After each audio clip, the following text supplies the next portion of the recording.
Welcome to the Cabin Culture Podcast, where we spend a little more time diving deeper into all the fun parts of cabin culture. We like to think of this as both the material and imagined expressions of how cabin lovers, dwellers, builders, and designers wish to live a more simple and authentic life. Today's episode will take us quite literally across the globe to the stunning landscapes of New Zealand, where I get to chat with Stephanie Hassel, the creative force behind PurePods, fully transparent luxury eco cabins that offer an immersive experience in nature like none that I've ever seen. If you followed along on Instagram during my travels last month, then you surely saw this location. And today we get to talk to the CEO behind the brand. Stephanie's innovative approach combines sustainability with luxury, while also being set in some of New Zealand's most breathtaking and very secluded spots. In this episode, Stephanie will share her journey from her family's rustic cabin roots to revolutionizing cabin experiences with PurePods. We'll dive into the challenges and triumphs of building these unique retreats, the impact of PurePods on local communities, and the future of sustainable tourism. So, let's travel together to the heart of New Zealand's pristine wilderness with Stephanie Hassel. Let's do it. Well, thanks so much for joining me. That's quite all right. This is quite a treat. You are only the second person ever on the podcast where I have actually stayed at their place before talking to them. Amazing. And I love that. So I want to start at the beginning, but I will eventually get to our stay and ask some specific questions about that. But can you start by introducing yourself, where you're talking to us from, and why you're on the podcast? Oh, fantastic.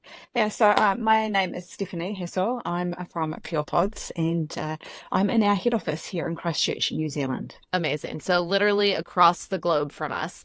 But what I like about this is that we have talked to almost exclusively Canadian, but mostly American cabin owners. And I really have come to believe that the idea of cabin culture is global. And so I've wanted to have folks on from different countries, and you are the first one other than Canada. So I'm excited to explore the ways that they look the same and the ways that they might look different. So if you can start at the very beginning, this is a question. So I do video production in my full-time job. And this is a question I like to ask in every interview, which is, are there any signs from your childhood that you would be doing what you're doing now?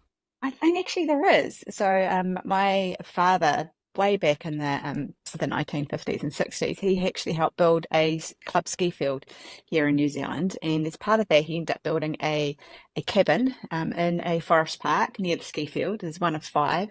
And so my entire childhood was off the grid, very rustic in this sort of backcountry cabin. And it was just part of life. It's just what we always, every school holidays, that's where we went. As a teenager, it was less appealing, but as I got older again and just bound for escape into areas where there's nobody else around, surrounded by nature, it's been just a part of my upbringing. When you say he built it, did he have it built, or did he literally build it with his 2 hands?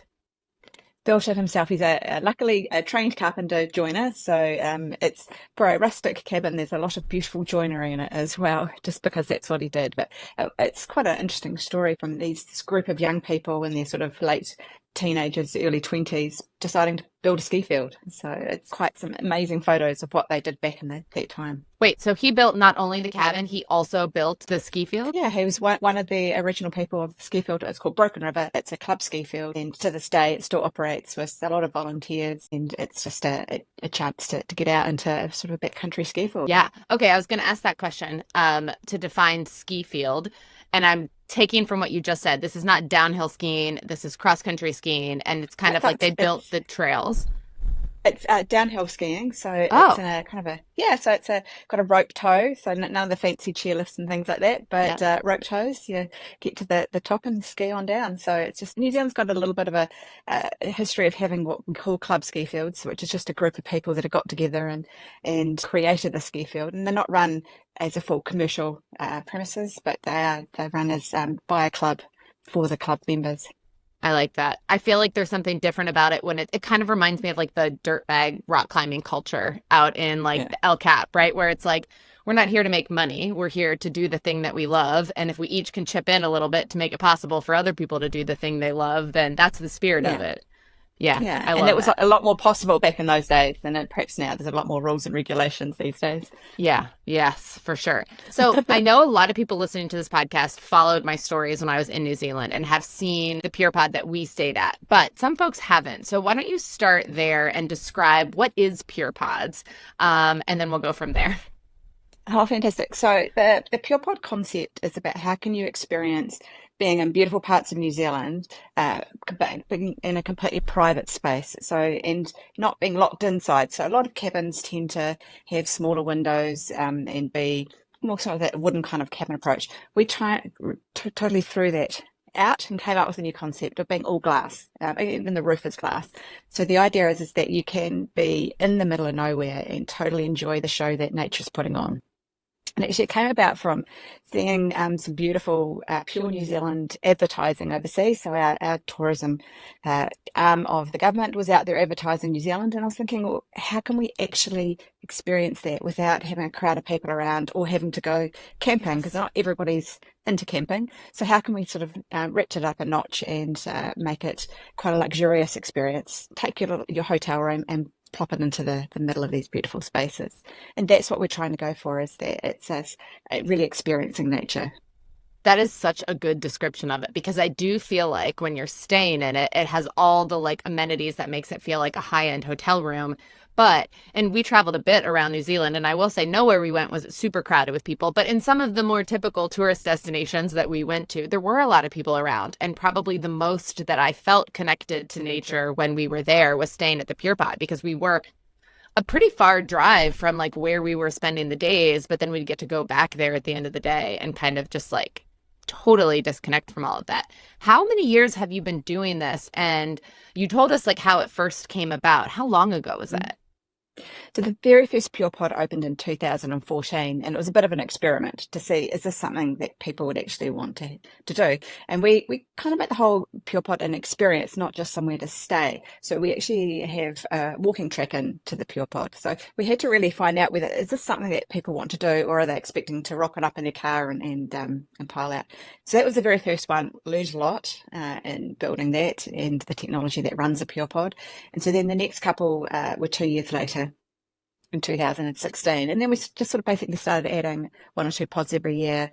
We started to accelerate that now. We're just about to open our 14th Pure Pod. I So saw we're on covering, Instagram all wrapped up, yeah, getting ready to go. yeah, Okay, that's the one. I want to go back to the first one. I definitely want to get into scaling because I know a lot of folks that we talk to have scaled their cabins, but I say that like they have they have taken one and then said, "Oh, I've seen success. Let me build or renovate a second one." Very rarely is it the exact same cabin that you're putting in different locations all over the country in the way that you have. So I think that in itself is very interesting from a business perspective. But I actually want to start with that first one and see what you learned because I don't think it's uncommon. And Sure. some of our listeners only have one cabin or only ever want one, but it might be off grid. And so to your point, you were trying to experiment is what we want to create this really off-grid experience in a high-end way. Is that going to find people? How occupied are we going to be? What did you learn in that first year, and what did you find? And like, what things have you changed along the way because of what you learned? Oh, it's so much has been learnt. So the original location, the only way to get to it was to walk in. So everything was carried up to site to do the build. And the basically a tent was put up so the builders could have somewhere to stay. And I've got this amazing photo just at the very end of that pod being built. Somebody walking out with a gas heater on their back because that's what they were using to heat themselves in the tent.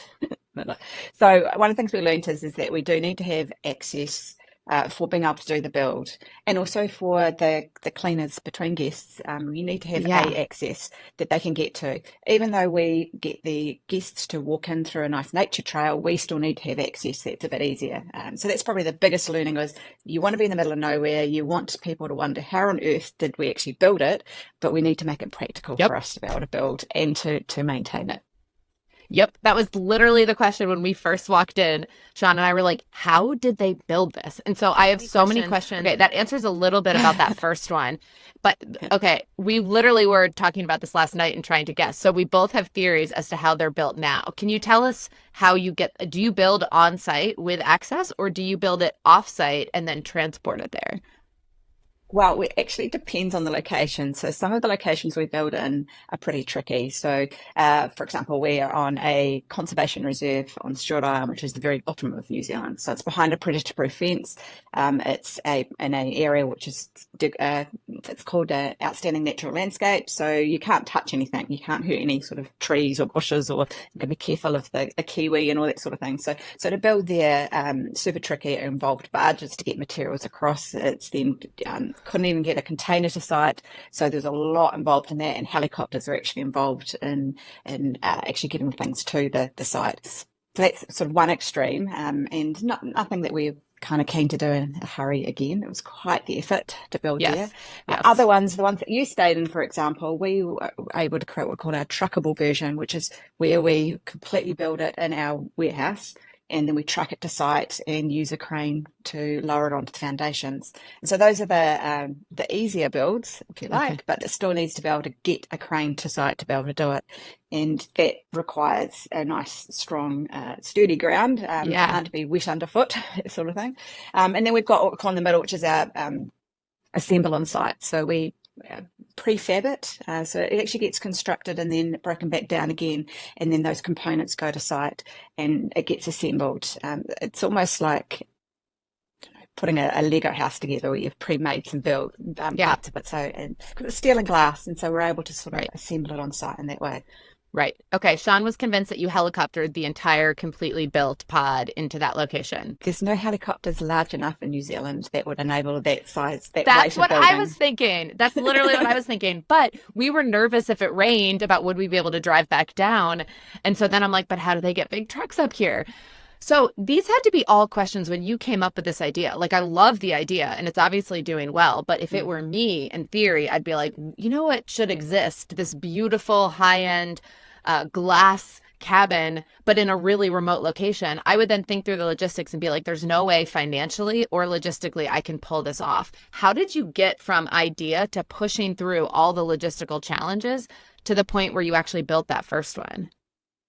So it's a team of people involved. So the actual idea of the PurePod wasn't my concept. It was a person called Grant Ryan, who's a bit of a serial inventor. And so he pulled a team of people together, from engineers to architects to electricians, just to work out how on earth this could actually be done. And it's kind of a fun project. We ended up getting patents on a lot of the design behind it. The very first PurePods all had glass floors with heating in them, and so that's a huge amount of R&D involved in actually coming up with that concept. Yes. So a lot of work went into that. There's a lot of technology that actually runs a PurePod so that we can operate a 5-star experience in the middle of nowhere, off-grid, in a sustainable manner as possible. We need to know how the solar power's going. We need to know what water usage is, how the heating's going. We need to know all of that data. And so we need technology to run it all. So that's where in the early years, a lot of it's actually around that. And my background is in the software industry. And so that's what really attracted me to this great concept. Love being in tourism, love all the guest feedback. But actually at the heart of it is the technology that runs the product. Okay, so this is me. Yeah, so this is really interesting because my brain, one of my favorite TV shows is Shark Tank. So I used to run a startup. So that is why I like Shark Tank. But my next question is like, okay, well, now that you've figured all that out and put a ton of money into like figuring out that concept, have you explored the idea of, this is the number one question I get on Instagram, where do I buy the plans? Have you explored the concept of selling the plans or selling or licensing the technology that you've put so much time and money into developing? Get approached, I would say, pretty much every week all around the world, people wanting to know how can they do it. And at this stage, it's a pure New Zealand experience. If you want to have this experience, you need to come to New Zealand to have it. Will it stay that way forever? Who knows? Because as you say, we've created this amazing technology. One of the real bonuses about New Zealand, though, is it's one of the safest places to have these off-grid in the middle of nowhere experiences. We don't have bears, we don't have cougars, we don't even have snakes or poisonous spiders. So it's one of the safest places in the world to really have this true outdoor experience and know that you're going to be safe. So city folk who aren't too sure about getting off the grid, this is a great way to do it. I always think about that with a lot of the folks that we talk to have high-end cabins. And as someone who grew up loving nature and like backpacking and the true rustic experience, I like that things like PurePods exist because I feel like it's an entry point for someone who isn't so sure about backpacking. That feels very extreme. Or even car camping, that feels extreme. Well, this is kind of an in-between that that 5-minute hike up to the Pure Pod carrying your stuff gives you a bit of that, but then you have a nice hot shower and like a nice warm bed to sleep in. It feels like just a really nice entry point for folks. And it's funny, my best friend is from New Zealand, so I knew a bit about the country before we came. And as we were in bed, I was like, "Are you scared at all?" Because we didn't put down any of the shades because we were like, "Well, this is the point of having a glass pod. We're not going to put down any of the shades." And I was like, "Aren't you scared at all about like wildlife?" Or the one morning we hiked out at 5 a.m. because we were going to Milford Sound, so we had a long drive, and it was pitch black. And Sean was like, "No, this is the safest country in the world to do this. There's like literally nothing for us to worry about right now," which does make it like a nice entry point. Yeah. And it means you can enjoy that nature without being scared. That's right. So it's interesting that right now it's only in New Zealand, and it feels like that is a big benefit for New Zealand to bring people there. Do you have a partnership with the tourism department in New Zealand where you all kind of support each other? Because it seems like you're doing a lot of marketing for the country as well in marketing PurePods. I think so, yeah. So Tourism New Zealand have been amazing to work with, particularly in our early days. They really helped get some of the messaging out. They really help us with getting in some media exposure as well. And, on the flip side, we do our bit. I was actually in Vancouver 6 weeks ago, I think it was, for the Vancouver Outdoor Adventure travel show. And really, that wasn't so much about promoting PurePods. It was about promoting New Zealand. We were there in conjunction with Air New Zealand and 4 other operators. And so we do try to do our bit to really promote New Zealand. I mean, come to New Zealand and experience it, and hopefully you'll have at least one PurePod experience during your stay. Yeah. Yeah. Okay, I want to talk a little bit more about business model because this is something we get asked about a lot from folks who want to build cabins or, one day want their own cabin, and they're trying to do the math or that initial research of how do I guarantee if I put this much money into building a cabin that I will then be able to make this return after I've built it, right? And it feels like you all had to have done a lot of that math because there was so much investment on the front end. How did you, or what advice would you have for someone who's trying to figure out if what they've envisioned and what they love for themselves will be marketable to the general population? A really interesting question because it's the conditions for building are so different now than what they were when we first started. So the price of building a PurePod has doubled since COVID, just with construction costs. Wow. And that's without, the technology behind it. During COVID, for us to try and find like a part that would be $27 for an electrical part, we were buying the last 2 of them available in the world. So you have to really factor in those sorts of things that you weren't realizing at the time you're coming up with the concept. Right. And so you need to make sure you've got a really strong business base, and that in our case, we need to make sure that each PurePod in itself is profitable as we continue to grow. It's a capital intensive business. And so we need to make sure that we are giving the right returns on each of those individual PurePod locations. We work in partnership with the Landowners. It's a profit share arrangement we have with them. It's part of our philosophy of getting the income back into the regions. And so we need to make sure that it's really worthwhile for those farmers and landowners as well. So there's a lot of moving parts in making those decisions. But yes, for something like what we've done, where you're designing from the ground up, something that is, particularly at the time, was incredibly innovative. Everything we were trying to do with being off-grid and luxurious, making sure you could have a proper flushing toilet, not a composting toilet, all of those things. It didn't require a lot of upfront investment. So you need to make sure that your pricing model and your product's going to really appeal, and it's going to have, be marketable. Yeah. So I want to go back to the landowners in a second, but first I just want to ask more questions about that. How did you calculate, and I'm asking this because I've done this and mine feels so imperfect in how I do it, but I just was like guessing, and I ran numbers for okay, really conservatively, if we only had this many bookings at this price point per month, here's how much we'd make. And then I did a moderate one, and then I did an aggressive one. If I think we did really well, here's what I think we could make. And then it's interesting now to look back at those compared to what we are making. But you need to, like, for an individual, and even a business, you have to guarantee you're going to make more than what you put into it. Did you use software to do that? Did you use tools to do that? How did you begin to guess? Did you study other Airbnbs? Because it's such a unique concept. How did you figure out what you thought you could charge for this and how Yeah. occupied you thought you could be?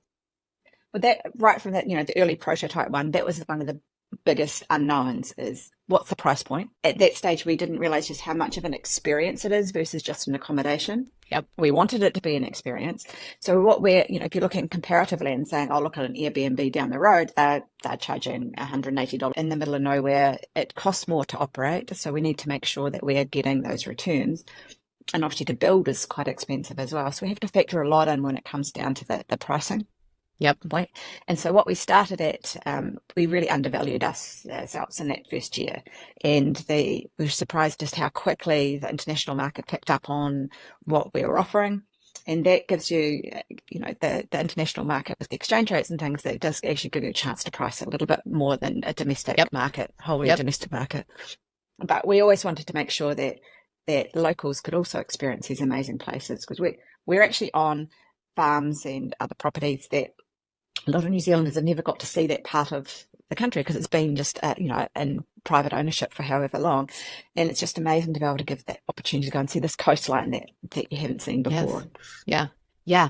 I think that's a very common mistake for folks to undervalue and look at competition and price themselves against that and not realizing, oh, wait, what I'm creating is not just an Airbnb. To your point, I'm creating an experience. And purely economically speaking, I've mentioned this before, but like the philosophy I always think about is there should never be a line. And so if you're filling, and you only have 365 nights a year to book, right? So if you're filling all of them really quickly, that's like very immediate information of like, okay, it seems like we might be undercharging. Now we can raise that, which is a good problem to have versus you guess that you could make more and then you don't, and you have to lower your prices in order to get people in the door. So it's good that you had that problem. And you also have to think about it from a wear and tear. So being 100% occupied all of the time doesn't give you a chance to do much maintenance either. And also it's quite hard on the property. So you've got to try and work out what the price level is and the occupancy level that you want. So, particularly in the early days, we only had a couple of PurePods. We were running waiting lists all the time. Particularly over the summer peak season. And so you've got to work out to get the pricing right to make sure that we can't be 100% full all of the time, because we just need to get in there and, change the blinds or change the water filters. We need to have access to be able to do these things. This is our biggest problem at the cabin because we've been 100% occupied for 3 years, but we book time for ourselves. So that includes every month we block off like 4 or 5 days for a long weekend for ourselves. And that's when we do all of that. And you do start to notice in year one, everything's brand new. So it's like, great, there's very little I need to do. And then as quickly as year 2 or year 3, there's just small things that always need to be fixed. I do think when talking about the experience, I want to reflect on that a little bit, because the one that we stayed at was on a farm and it was an olive farm. Like even the olive oil in the pod came from that farm, which was amazing. And it is a bit of a drive out and you have to go through like several gates. And so there was the option to get food. And literally when we arrived, we just opened up the fridge and there were all these glass containers full of like charcuterie for cocktail hour and steak for us to cook the next night. And even that, like all of that was part of the experience. How did you go about thinking about that? Was that part of the original design, or did you get feedback in those early days that told you what you needed to do? It's one of the interesting things because we aren't located next to restaurants and so forth. So for about 50 to 60% of our guests, they prefer that food is supplied. In the very early days, that was originally just like a grazing platter was sort of the only option that you had. And that was tricky for us to get up to the site, because the site we had that very first PurePod on was not the most accessible. So again, we learned a lot from there. But over time, we sort of developed the model where we're wanting to work with either the farmer themselves or a local cafe or a local chef, and providing kind of that grazing platter to start, so you can sit out on the deck and enjoy the views while you nibble away at things. And then we have a main that is usually a piece of protein for the guests to cook themselves with some pre-prepared salads. and something a little bit more carb heavy for the people that like to eat a little bit more, and something sweet to finish. So, but it's quite simple food, but it's really fresh, very local food, and usually showcasing something in the area from there. And then, a nice light breakfast the next day. So, but it's about being sort of a feast for the eyes and being that fresh local produce. Like Yes. any And fresh if it's directly off the farm. yeah. And also, if you're required, like we had looked at restaurants in the area ahead of time just to prepare, and we had found a couple, and the wineries had places to eat. But we thought to ourselves, if we go to a winery for dinner and then come back to the Pure Pod, it's going to be dark, and we miss one of the advantages of being there, which is being able to see the sunset like from the cabin. And so being able to cook food there, I felt like supplemented that experience of just like bringing us back to the cabin to be able to spend more time enjoying, which is the whole purpose of that. Okay, I want to talk about the farmers because we were very intrigued by this. When we were driving up, it was like, please make sure to close all gates because this is a working farm. And I was like, oh, that's really interesting. So how does that work? What do the relationships look like with the farmers, both from the financial side, but also the hosting side? And how did you come up with that model? So a big part of looking at the whole model is how do you get access to these beautiful parts of New Zealand, and so finding properties that are in private ownership is easier than dealing with things that are, say, national parks. So Yeah. that was where we go down that front. We also knew that a lot of these farms had the same families since the 1840s, which for New Zealand is very old, and I know for the rest Yeah. of the world that's not a particularly long history, but for us Yeah. that's a long history. Yeah. And so we wanted to work that, but we also wanted to work out how do we actually get those income levels back into the regions. And so rather than it going to, for New Zealand, Queenstown's the biggest tourism centre of the whole country, but how do we actually spread some of the travellers around the country? Yeah. And so that's a really big important part. But we also know that when we're on winery, we're on, on farms, we're on sheep farms, we're on all sorts of different, conservation reserves. How do we actually make sure that they get a good revenue for that? And how do we make sure it doesn't take up too much of their time? So Yeah. you would have noticed when you stayed, nobody's meeting you. You're not having to physically check in with anybody. You're having this private experience of your own. You're following the secret instructions. Yeah. Hopefully you're feeling a little bit nervous about it because it's slightly out of your comfort zone, but not so that you don't know where you're going, but it gives that kind of sense of adventure. That's literally exactly how we felt. I was like, we have to pay very close attention to these directions, but the directions were so good that we never missed a step. But there was a little bit of nervousness, or like, are we going to get this right? Are we on the right track? Yeah. Yeah. Yeah, so that's that start of your adventure, start of your experience. Yeah. And so that means that the farmer or landowner doesn't actually need to be there to meet or greet you. What we do, because we're working in this sort of a 50-50 partnership agreement with them, is that they are the ones that are providing the servicing between guests. Now, they're using all the products that we supply, they're following all the instructions and the training that we've provided. It needs to be to our standards, but they're the people that are there on the farm. So they're the ones that keep an eye on making sure that the walking track is safe and that, keep down vegetation and so forth. And so they're our eyes and ears, and they're the people that set the PurePod up for the next guests based on our systems. Okay. And it's a really good. Oh, go ahead. You go. This seems like such a smart way to do it, to be able to expand to more locations, and also like a potentially big quality control concern. Because even with my cabins, not having my eyes on them because I'm not local to them, figuring out, is the cleaner setting it up the way that I want? Are they missing something? And the reviews are coming back to my cabins. How did you solve for that to make sure that if someone stayed at a PurePod in one location and then they went to another one, it would feel like the same experience? Well, consistency is really important to us. So what we want to say is that you can have multiple PurePod experiences and each one will be unique, but what will be consistent is the pod itself and the setup of it. And so for us, really setting up that servicing manual and the training that we provide, that's central to it all. And we keep a very close eye on all guest feedback. We get very high levels of feedback, but whether that's leaving a written card at the PurePod or follow-ups that we do or doing it online. So I think compared to the industry average, we're probably one of the highest feedback levels. People actually really love to actually tell us about their stays. So yeah, that's what I love about the tourism industry is you're getting people having fun experiences and they want to share that. And we get lots of guest photos. So that actually, we look at those photos in a great deal of detail as well, because it gives us the sign if we go, that pillow's not quite how we would have wanted it to be or something like that. You can actually see right, that fine level of detail. Yeah. That's so interesting that photos, I mean, guests are probably like, we're just sharing with you how amazing our experience is. And yet you might see it and be like, something's out of place here. We need to get on that. Yeah. It's a Yeah. good way to get feedback. Okay, I want to talk about the environmental side of it, because one thing that we were just blown away by in New Zealand everywhere we went was the attention to the environment. Like explicitly, everyone was talking about it, but also the thing, like everywhere we were, there was recycling, composting. It was just I wish we were like that in the States. And in some cities, it is like that, but it is not like that everywhere. And it was really beautiful to see. And I felt when we were at the PurePods, it was so aligned with that whole cultural mindset about the environment. Can you talk a little bit, for folks who haven't stayed at one, about the many ways in which a PurePod is environmentally friendly in these really off the beaten path places?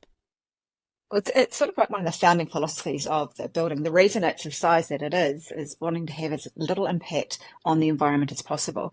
And as I said, the original PurePods even had a glass floor because the idea was to, if you go camping, you actually kill off the grass underneath you because it doesn't get any light, it doesn't get Yeah. anything.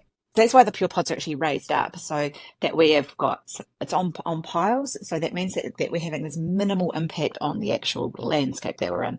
The way that we looked at lots of different options for how we deal with wastewater from there with stormwater runoff. We use, we're able to, at some of the locations, we're collecting rainwater as well.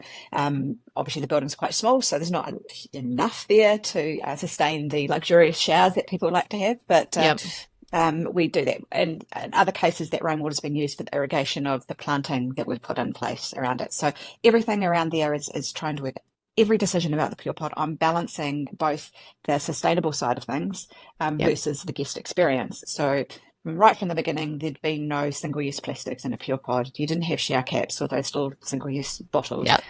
of shampoo and conditioner. And at the time that we were doing that, that was a little bit radical, if you like, for a 5-star experience. It was like, what, you don't have those things? It's like, well, Yeah. we've had one guest in the entire time say, I missed having a shower cap. It's like, well, you could pack your own, really, if you're wanting to. I mean, it doesn't take up much space. But those things we were going like, what's 5-star in the terms of a PurePod experience? We don't provide hair dryers because that would use up all the power, all the solar power that's generated. So there's actually no power points in a PurePod.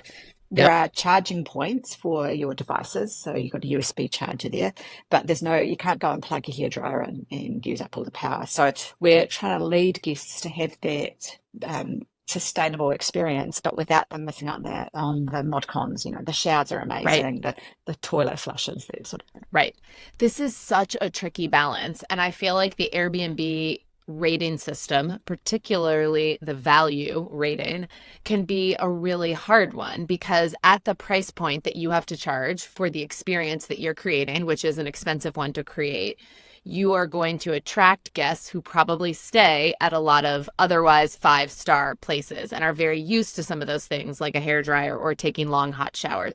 How do you balance that so that you're helping educate them that we're creating an experience and preventing that inevitable feedback that says, I would like a hairdryer, or a 4 stars on value because they feel like they paid a lot and didn't get the shower cap or whatever? We're trying to do that with on our website with what the experience is about, and in the communications that we have prior to the stay. So is when you make a booking, you receive an info pack that gives you those really detailed directions you talked about before about how to find the PurePod.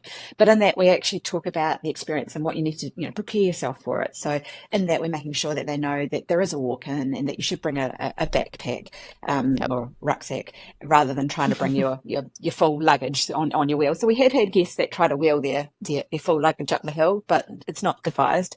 So we just try and make sure that we're educating as much as possible before the stay. And the sustainability story is part of that. In the PurePod itself, in our guidebook that's in there, there's a whole section there on the environmental aspects of the PurePod stay. So it's trying to encourage people to be thoughtful about how much water they use. Some of our locations, on the east coast of the South Island, droughts can be a normal part of the summer, and so looking after water is quite important.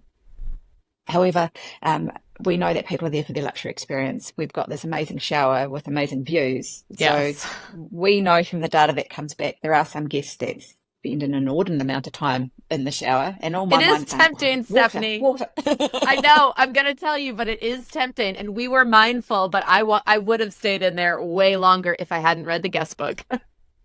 Exactly. So that's again, it's that balance of there'll be some guests that are more mindful than others. We've got guests that are traveling there for, like, they'll send us photos of themselves doing their morning yoga routine out on the deck and having an amazing stay there. We've got those that are coming to the night sky and looking at the stars through the ceiling. We've got a whole bunch of people that are coming to take the photo for their Instagram account to say, I was here in this amazing place. It's their main motivator. So everybody's got a different motivation for being there. The nature lovers tend to be the ones that have the shorter showers. Yeah. It's interesting. I think the two big takeaways there that I'm hearing, well, it's one big takeaway, which is just communication, but on the front end and during the stay. And I will say, like, we sat in the chairs enjoying our wine from the local winery and the charcuterie, the cheese that was left. And I was sitting there reading the guest book. Every page of it I read. And I will say I really loved the tone. I don't know who on your team wrote it, but the tone of it felt very, as someone from a totally different country, felt very educational. And I never felt like reprimanded, right? And I think this is a tricky part about being a host is, like, some people put lots of labels all over their house to tell people what they should and should not do. Or some people in their pre-booking messages have all caps for the really important messages. And I understand why, because clearly people have not listened to that in the past. But the tone of yours was very caring about your country. Like, it was clear that you love your country and you love the nature and environment that comes with it and the mission of, like, why you've created these. And that sense of caring then made me want to care about it too, if that makes sense. Care more. Oh, that's lovely. About that than my long shower, which I, like, as soon as I saw the shower, I was like, I can't wait to shower there. And then I read the guest book. And I just think that's a good takeaway for folks listening, that you can read tone in those communications. And even if it's really important that people listen to something, I think there are ways to communicate that and invest them in that is not all caps or reprimanding. We do actually use all caps in one place in our pre-arrival information. And when there is a total fire ban on, and there's a risk of fire, we do tend to put a little bit in all caps saying, reminding people of do not smoke in this on this property. But okay, I feel like there are times where that's necessary. Let's not start a forest fire. That's the one. Yeah. Fair enough. Yeah, but I really appreciated the way that was written. And that leads me to an interesting, this is more of a business question, but how big is your team? How many people do you have helping you? Like, do you have someone in charge of writing that guest book, or do you do that? Like, how much of this, do you have someone in charge of the environmental considerations, or do you do that? Like, how many people are there? So for a long time, there wasn't many people at all. So on the build side, contractors there, and so on the R&D side, but running the actual tourism aspect of it was sort of 1.5 people for a long time. But because we're rapidly expanding our network of PurePods, we've expanded our team in anticipation of that, because there's a lot of work goes into locating the site. So I've actually got 2 full-time people that are out there looking for locations for us and working with the potential partners through that process. And so that's outside of actually running the business as a whole, is how are we doing our expansion plans. Then I have got a team of mothers, actually. So they're all, none of them working full time. So we're really flexible as far as the hours that we work to work around childcare requirements and things. But, sometimes they do say, if you want to get stuff done, get busy people to do it. And mothers fit that category quite well. So I've got a couple of women. Does not surprise me. Yeah. So I've got a couple of people in the marketing team, and then we've got 2 part-time roles that look after the guests, communications, reservations, that side of things. And so I sort of float between those areas and overseeing the build, and we're continuing to advance our technology and review the building process. So that's quite a big chunk of what I do. And obviously we work with international trade or travel agents. And so, which is something that a lot of, one-off cabins or Airbnbs don't really have the opportunity to do so. But because we've got the network and because we've got that brand awareness, we're able to work with international trade. So it takes a bit of time and effort, but it's well worth it for building international guests. Yep. So you all are listed on Airbnb. I'm curious about your relationship with Airbnb and or other hosts. Do you have like a hosting community? Do you list on VRBO? Do you do direct bookings? How do you approach You obviously do a lot of your own marketing. You're very good at marketing. But what does that relationship look like in terms of where you fit into the short-term rental hosting community? It's really interesting. So we've majority of our bookings are direct via our website, which we love because Yep. it gives us that one-on-one relationship with the guest, and we can really make sure the communications are there that we want. And we have that portion of our guests that are coming through international travel agents. And then we've got a small portion that are coming through the OTAs, or like the Airbnb, booking.com, which we're listed. For us, predominantly that helps us when we first open a brand new PurePod, because we're getting people searching for, for example, the ones we opened on Stewart Island. That's a destination. People are choosing to go to that island. And so, and accommodation's quite tight down there. So somebody when we first open, they don't know necessarily it's PurePods, but they are just looking for accommodation. And that's where Yep. the Airbnbs and the booking.coms really help us. That's how I found you, was on Airbnb. Exactly. And then there are people Yeah. that only tend to look for Airbnbs. And so if you're not there, then they're not going to find out about the PurePod experiences. Right. And so what we've found with things like Airbnb, out of our the 13 locations we've currently got open, there's 2 or 3 that tend to book through Airbnb more than the rest. And that's just because they've sort of got found, and people and the reviews are working, and you kind of are escalating up. Yeah. And so it's really interesting from our perspective as to each of the pods seem to have a different mix of booking channels. And Yeah. it really comes down to the word of mouth, or what the most of the bookings have come through in the past. So there is a local Canterbury Airbnb hosting community, and sort of in their Facebook group and things, but we're a little bit different than it's not sort of the owner, the single Airbnb. It's Yeah. not sitting in the city, so sort of keep a sort of watching brief on it. But the things that tend to concern those groups, such as and changes to potential rules and regulations for local councils about how many nights that you're able to have a private home listed on Airbnb, Yeah. they don't affect us, because we are actually running as a proper commercial business offering accommodation.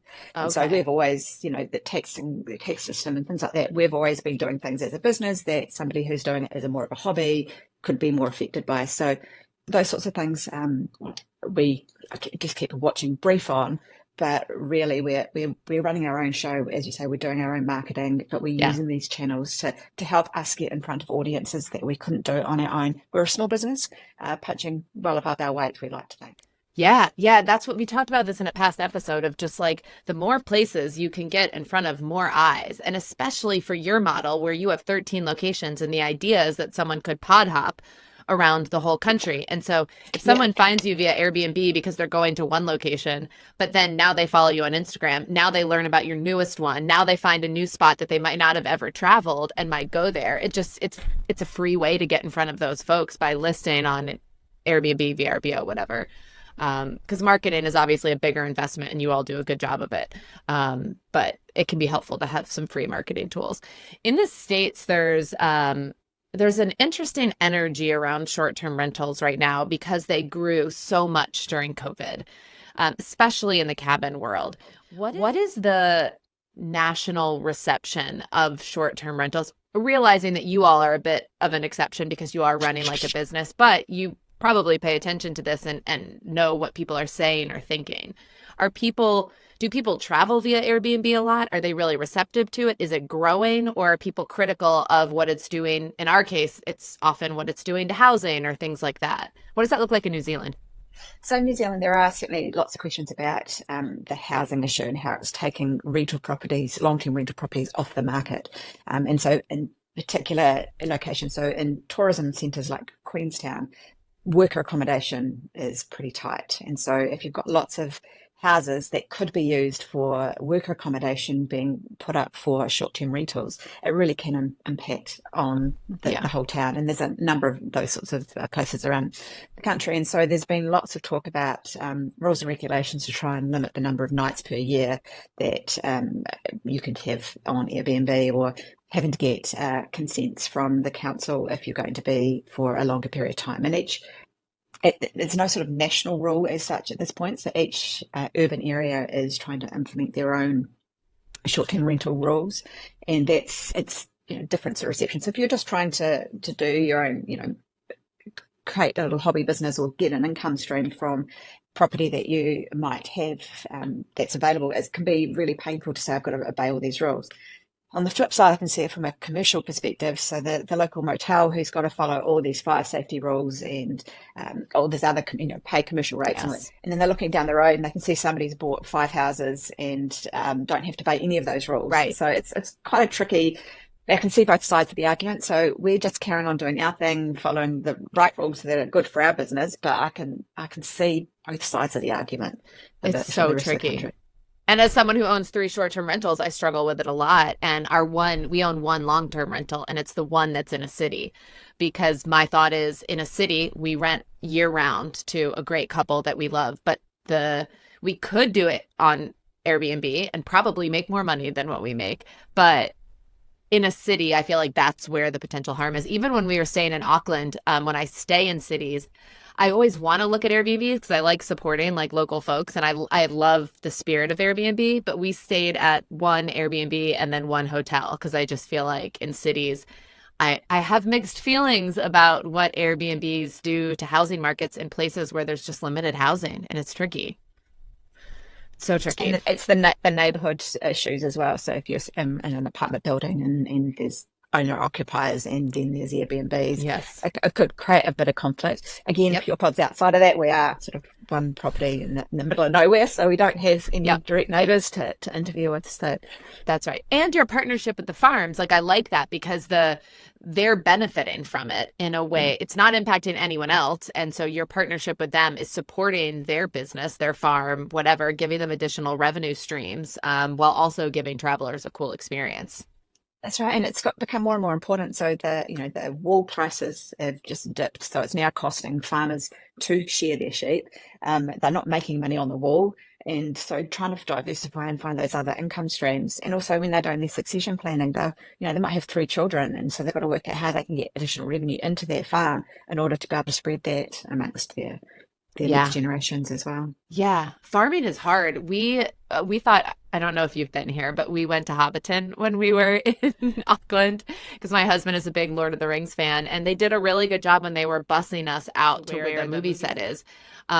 The family farmer where it's located is now the CEO of Hobbiton in partnership with the creator of the movies. And they made this like nice video on the screen explaining how they found that farm and then how they partnered together.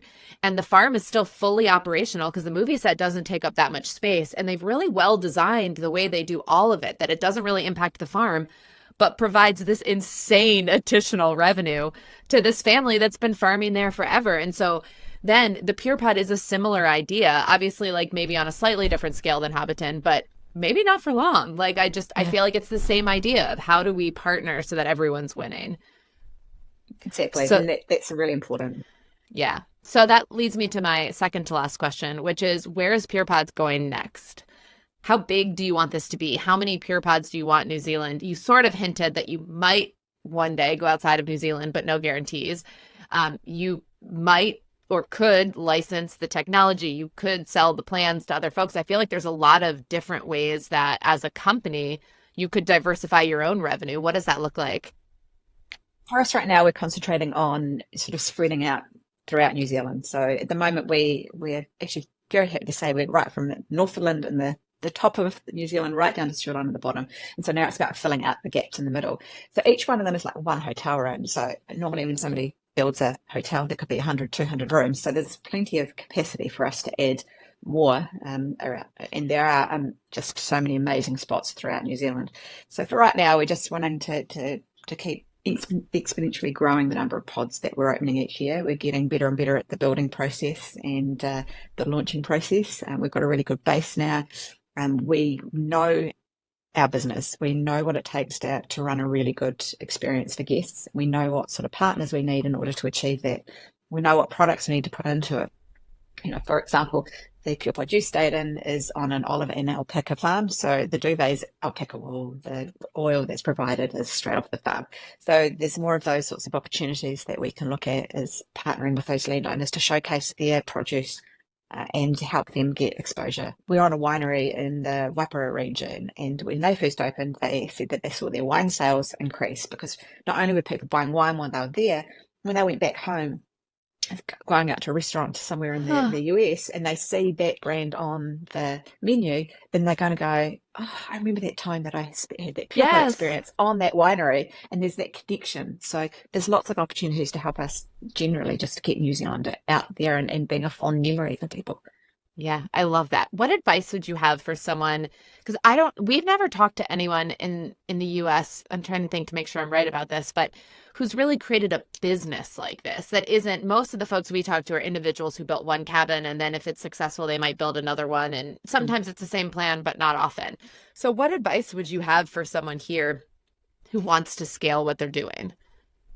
You need to have a really good business model. You need to work it through because you're going to need capital. And unless you have made your millions yourself in some other career and can invest that all in yourself, you're going to need other people to invest to be able to grow at a rate that is going to make the scaling side of things work.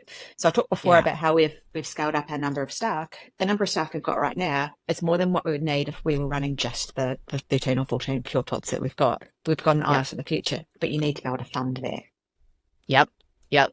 And so maybe the advice is you should go pitch Shark Tank and see what you can get from them. Because I often wonder when I see people scaling, I mean, we have 3 and have done it all ourselves, but very slowly, one at a time. And I often wonder when I see folks building multiple cabins at the same time, like financially how they're doing it. And I think that has to be it. I think there has to be investors involved, or you're independently wealthy, which is another route that you can go. That is not my situation. And so like I often wonder how they're making that happen. And I think that's a really good point. And that's an entirely different operation than a lot of the folks we talk to in the finances on that side.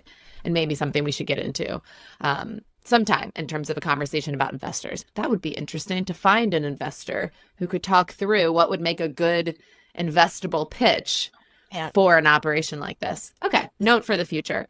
The last question that we ask everyone, actually, before I get to that question, I do want to share a story because I think this was my biggest takeaway from PurePods is that I work a little bit too much.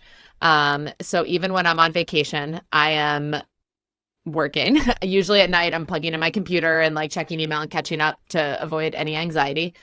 And the PurePod was the first place and the only place on our whole trip where I couldn't charge my computer, so I didn't use it. And at first, I will be honest, the first night that made me a little bit anxious. I was like, I need to have my kid, like, what am I doing? But later that night, I was like starting to get bored because I was like, well, I'm not used to like not having work. And Sean goes, well, you brought a book with you. Do you want to read it to me? And this is not something we would normally do. But literally that first night we laid in bed like at sunset, like early. It was like 7:30. So we weren't tired yet. We didn't fall asleep right away.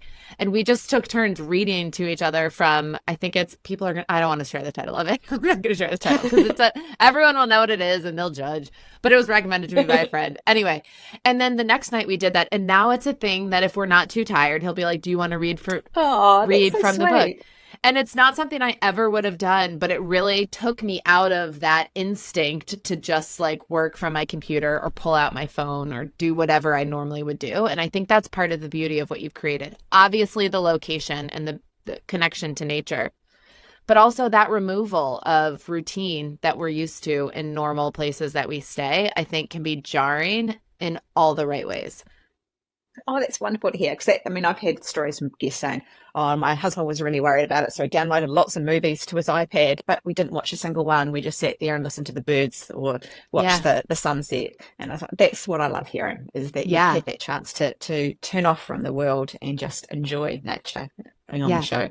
And it's really hard for me to do that. And I'll be honest, at my own cabin, there are moments of that, but it's really hard because it's also a business and I'm also marketing it. So like we'll be doing something nice and I'll immediately grab my camera and be like, I got to take a picture of this. Like, how are people going to know how great it is to stay here if I haven't shown them on Instagram?